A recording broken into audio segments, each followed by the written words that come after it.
వీక్షక బాంధవులకి నా నమస్కారాలు. మీరు ఎప్పుడైనా చాలా లోగా ఫీల్ అయినప్పుడు, మీ జీవితం వృధా అనుకున్నప్పుడు, మీకు ఏది కలిసి రానప్పుడు, మీరు చాలా నెగిటివ్ మైండ్ సెట్ తో ఉన్నప్పుడు, పరమహంస యోగానంద గారు చెప్పిన ఈ విషయాన్ని ఒక్కసారి గుర్తు తెచ్చుకోండి. దైవ బలం వల్లే కానీ తిండి బలం వల్ల బతుకుతామని ఎన్నడూ నమ్మకు. పుష్టినిచ్చే పదార్థాల్ని సృష్టించినవాడు ఆయన, ఆకలిని పుట్టించినవాడు ఆయన.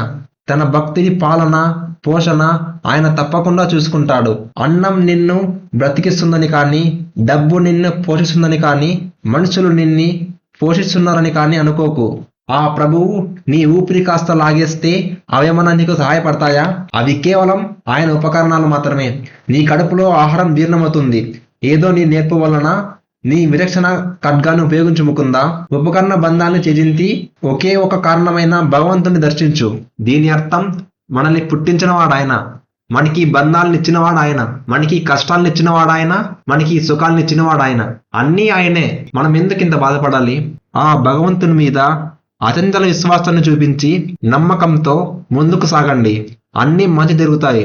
ఇటువంటి ఆధ్యాత్మిక పరమైన విషయాల కోసం మన ఛానల్ని సబ్స్క్రైబ్ చేసుకోండి.